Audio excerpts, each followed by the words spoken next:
Welcome everyone. Did you know that housing prices nationwide are up about 30% over the last 2 years?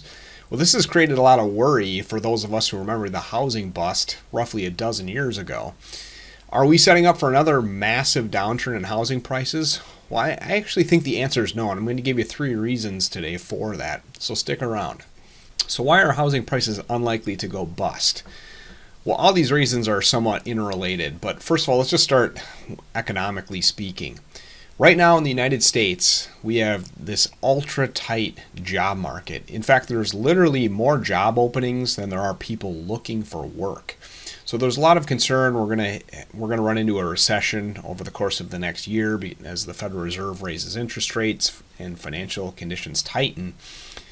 My point is, even if we do enter a recession, the job market is so tight right now, it's probably very low probability that we're going to see a major spike in unemployment.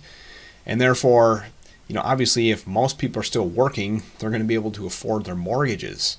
We're not going to see these massive defaults like we saw in the housing bust, again, post-2008. And likewise, the other reason I want to mention here is, one of the results of the financial crisis, it was a major change in lending standards. Tons of banks, even the biggest banks in the U.S., got burned big time in the last big housing bust, and therefore they made a lot of changes. And long story short, we don't have millions and millions of American homeowners with little to no equity in their homes, number one. And number two, we don't have this just hordes of folks that are probably, teetering on kind of borderline in terms of being able to afford their homes because lending standards have been strengthened so much due to the last crisis. Now, the other reason I wanted to mention is we have this just huge imbalance right now between supply and demand of housing. There's a major shortfall in the U.S., and this all stems back to the last housing bust when new home construction completely collapsed. So at the peak in 2006, over 2 million new single-family homes were being built in the U.S., and that collapsed by nearly 80% alongside housing prices. And it took a long time for this to recover. But meanwhile, the U.S. population kept on growing. In fact, if we look at a measure of population growth, or specifically U.S. household formation, over the last decade, that's averaged, let's call it 1.4 million per year, roughly speaking.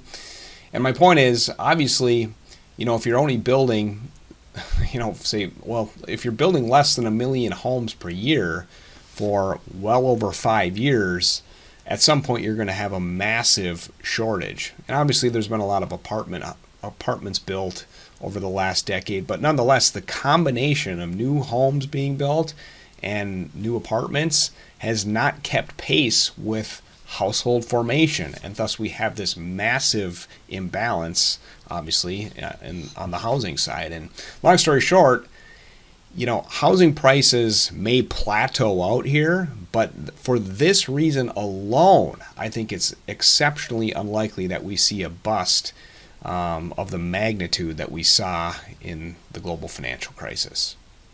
So there's always things to be worried about, but I can tell you with a lot of confidence that a major housing bust, at least comparable to what we saw post-financial crisis, is not something that I'm thinking about much. Could we see a plateau in prices and maybe even a modest dip if interest rates really ratchet up? Yeah, of course. But generally speaking, the fundamentals are so strong in the context of at least providing support to housing prices. I think it's exceptionally unlikely. So look, if this one was helpful today, do me a favor, hit the thumbs up. It really helps the channel, helps get the message out. And look, I hope we'll see you in the next one.